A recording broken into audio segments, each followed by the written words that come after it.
दोस्तों, बिहार के मुसलमान तेजस्वी प्रसाद यादव से, लालू प्रसाद यादव से एक सवाल पूछ रहे हैं। सवाल यह है कि क्या मुस्लिम जो है वो आरजेडी में सिर्फ दरी बिछाने के लिए है, सिर्फ सेवा करने के लिए है, सिर्फ वोट देने के लिए है? क्या उन्हें प्रतिनिधित्व का यानी रिप्रेजेंटेशन का कोई हक नहीं है? जितनी आबादी मुसलमानों की बिहार में है और जितना बड़ा वोट बैंक वो बनते हैं राष्ट्रीय जनता दल के, क्या उसके अनुपात में आरजेडी उन्हें सीट देती है? मतलब लोकसभा हो, राज्यसभा हो, विधानसभा हो, विधान परिषद हो, क्या आंकड़े कहते हैं?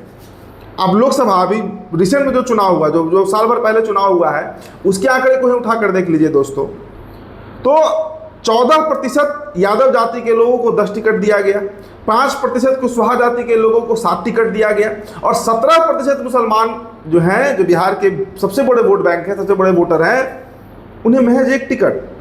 तो ये गणित कहाँ फिट बैठता है?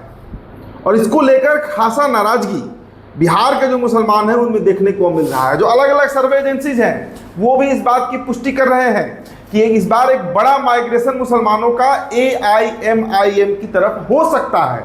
2020 में क्या हुआ था? 2020 के विधानसभा चुनाव में 19 सीटों पर AIMIM लड़ी थी, 19 की 19 सीटें आरजेडी हारी और 5 सीट उसमें ऐसी रही जिस पर AIMIM ने अपना झंडा गाड़ दिया, वहां से AIMIM के प्रत्याशी जीत गए। तो ये अपने आप में एक बहुत बड़ा मैसेज है दोस्तों। और देखिए, सबसे बड़ी बात यह है कि जिस तरीके से लगातार आप शहाबुद्दीन का प्रकरण देख लीजिए जो हुआ, आनंद फानंद में उपचुनाव के समय उनके पुत्र ओबामा साहब को पार्टी ज्वाइन कराया गया। इसके अलावा दोस्तों, आप सीमांचल का गणित समझ लीजिए, मोहम्मद तस्लीमुद्दीन के निधन के बाद उनके बेटे सरफराज हो या शहनवाज हो, उनके बीच केमिस्ट्री नहीं बन पाया और उसका आरजेडी उसे सुलझा भी नहीं पाई आज तक। तो अब्दुल बारी सिद्दीकी की आप स्थिति देख ही रहे हैं। तो उस परिस्थिति में AIMIM को लेकर चर्चा क्या है? देखिए, AIMIM लगातार कह रही है, अभी जो विधानसभा का सत्र कल खत्म हुआ उसमें भी AIMIM ने के जो इकलौते विधायक बचे हैं, जो प्रदेश अध्यक्ष अख्तर उल इमान, उन्होंने कहा कि हमारा स्टैंड हर मामले पर आरजेडी के साथ है, महागठबंधन के साथ है।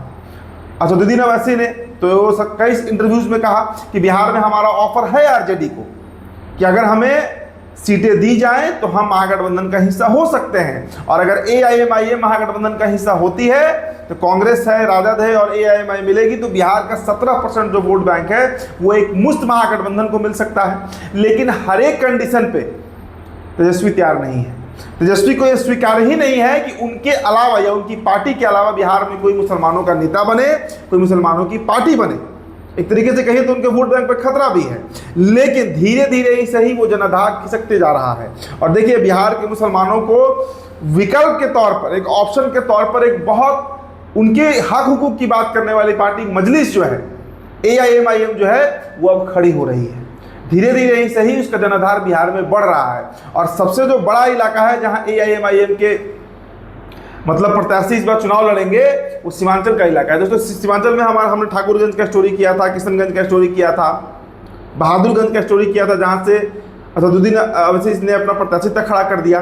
तो वो एक इलाका जो है, अभी देखिए इमारत शरिया का जो आपको इसको वक्फ को लेकर जो एक बड़ा प्रदर्शन गांधी मैदान में हुआ था, उसमें सबसे बड़ी भीड़ अगर जुटी थी तो उसका श्रेय जा रहा था AIMIM को। हालांकि वहां पे सब लीडर पहुंचे, वाम दल के भी लीडर पहुंचे, तेजस्वी यादव का भी भाषण हुआ, पप्पू यादव का भी भाषण हुआ, लेकिन भीड़ जो वहां पर जुटा इमारत शरिया के एक बुलावे पर, तो वो भीड़ का श्रेय अगर जाता है तो AIMIM को जाता है। और देखिए दोस्तों, बिहार का जो यूथ वोटर है वो धीरे धीरे सही लेकिन माइग्रेट कर रहा है, मतलब पार्टी बदल रहा है।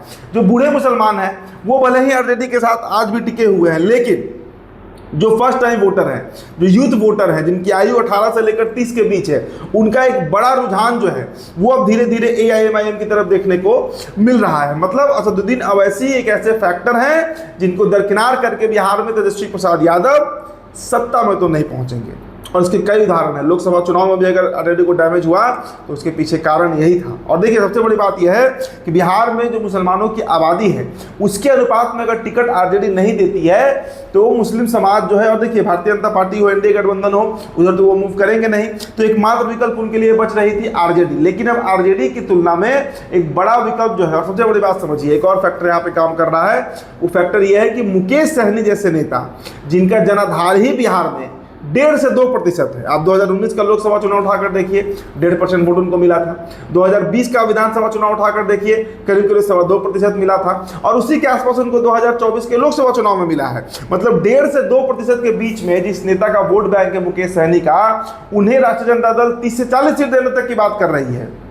और 17% मुसलमानों की जो आबादी है उसके जो नेता है, उसकी जो एक पार्टी है बिहार में AIMIM, उसके साथ गठबंधन करने को तैयार रहे तेजस्वी प्रसाद यादव। ये बात नागवार है बिहार के मुसलमानों को। और तमाम जो रिपोर्ट्स आ रहे हैं, जो मीडिया में चर्चा भी हो रही है, जिसका सर्वे रिपोर्ट भी अब आ रहा है धीरे धीरे, डिटेल रिपोर्ट आपको हम बताएंगे ही, इसमें मुसलमानों का एक बड़ा वोट बैंक जो है वो ड्रिफ्ट कर रहा है, वो धीरे धीरे शिफ्ट कर रहा है AIMIM के साथ। कि अब ये तो तय है ना कि अगर AIMIM को गठबंधन में शामिल किया जाएगा और 10 सीटों पर ही लड़ेगी तो वो 10 के 10 सीट पर मुसलमान लड़ेंगे, वो 10 की 10 सीटों पर मुसलमान लड़ेंगे। तो उस पार्टी को शामिल, और देखिए AIMIM को शामिल कराने में तेजस्वी यादव को खतरा ये भी है कि फिर मुसलमान जो है वो यादवों पर डोमिनेंट हो जाएंगे गठबंधन में।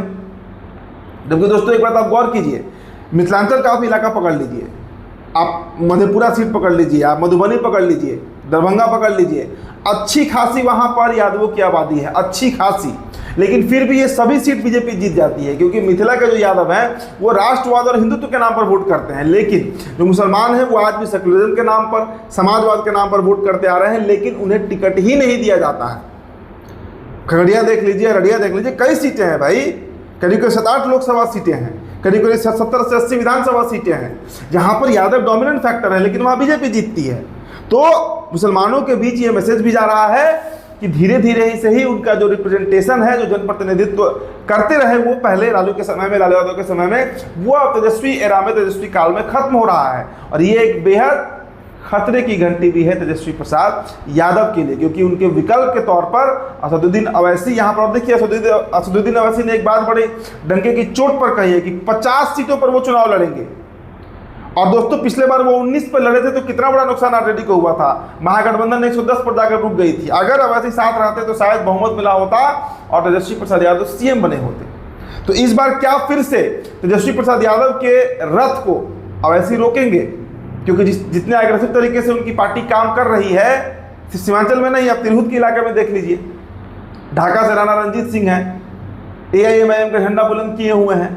तो बिहार के अलग अलग हिस्सों में पार्टी जो है वो जमीन पर काम कर रही है, युवाओं की फौज तैयार कर रही है, और ये तेजस्वी यादव के लिए तो बिल्कुल भी शुभ संकेत नहीं हो सकता है। तो आने वाले दिनों में बिहार की राजनीति एक, मैंने कहा ना कि टर्निंग पॉइंट पर है, जहां सवर्ण वोटर जो है उनका मोह बीजेपी से भंग हो रहा है और मुसलमान वोटर जो है उनका मोह राजद से भंग हो रहा है। धीरे धीरे ही सही वोट स्विफ्ट कर रहा है, देखिए क्या होता है। लेकिन इस विधानसभा चुनाव में ये तो तय है कि असदुद्दीन अवैसी एक बड़े फैक्टर के रूप में फिर से उभरने जा रहे हैं। तो फिलहाल दोस्तों इस रिपोर्ट में इतना ही। प्रणाम उदित कारण है, तभी टॉप पर वीडियो आप देख रहे थे। बहुत बहुत शुक्रिया।